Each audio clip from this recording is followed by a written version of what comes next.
اگر کسی شخص کو ہم نے گھر بنانے کے لیے زکوٰۃ دینی ہے تو اوبویسلی ایک بڑی اماؤنٹ دینی پڑتی ہے، تو اس کے اندر تو وہ صاحب زکوٰۃ ہو جائے گا، صاحب نصاب ہو جائے گا وہ.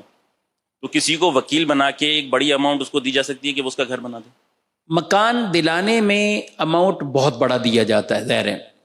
اس کا ایک ہی طریقہ یہ ہو سکتا ہے کہ اگر آپ نے اماؤنٹ اس آدمی کو دیا جو پہلے سے صاحب نصاب نہیں، تو آپ مکان کی ادائیگی میں مکان لینے کے لیے اس کو زکوٰۃ دے سکتے ہیں.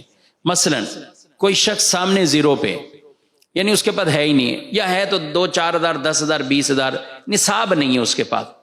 اب کسی نے اسے اٹھا کر 20 لاکھ روپیہ زکوٰۃ کے طور پہ دے دیا کہ تم اپنا فلیٹ لے لو، مکان لے لو.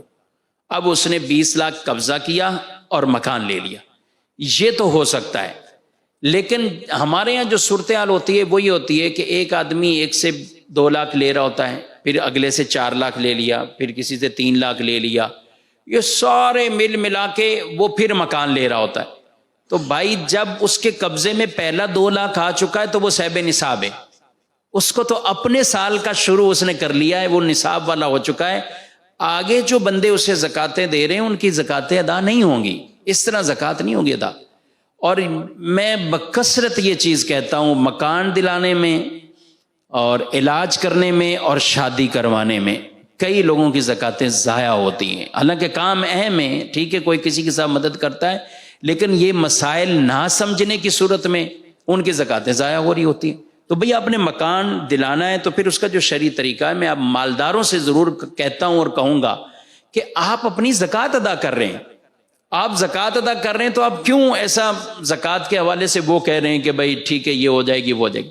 بھئی نماز پڑھنے آپ آتے ہیں، آپ نے 4 رکعتیں پڑھنی ہیں، تو آپ کو پتہ ہی ہے آپ نے 3 رکعتیں پڑھی ہیں، بھول گئے تھے، کچھ مسئلہ ہوگا، تو کیا آپ وہاں یہ کہیں گے کہ چلو 3 تو پڑھی ہے نا یار، چلو 3 ہو جائے؟ بھئی آپ کی نماز ہی نہیں ہوگی.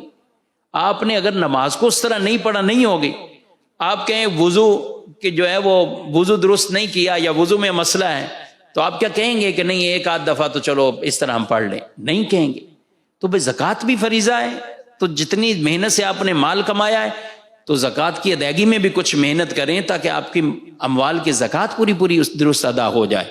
تو اگر اس طرح کوئی دے گا تو اس کی زکوٰۃ نہیں ہوگی. دوسرا اس کا طریقہ، دوسرا یہ ہے کہ جس نے مکان لینا ہے نا، اس سے کہا جائے کہ تم مکان خرید لو، تم مکان خرید لو. وہ کہ بھئی میرے پاس 2 لاکھ روپے میں کیسے خریدوں؟ بھئی آپ مکان خرید لو، 2 لاکھ روپے اپنی پیمنٹ ادا کر دو. اب مکان اس نے خریدا 20 لاکھ کا، 2 لاکھ اس نے ادا کیا، تو کتنا مقروض ہوا؟ یہ 18 لاکھ کا. اب آپ اپنی زکوٰۃ میں بالفرض آپ نے اس کو 1 لاکھ روپے دینا ہے، تو آپ نے مقروض کو دیا ہے، آپ کی زکوٰۃ ادا ہو جائے گی. تو اس لیے جو مکان والے ہیں یا ایسے بڑے اماؤنٹ والے جہاں آپ نے زکوٰۃ دینی ہے تو ان چیزوں کا آپ خیال رکھیں گے.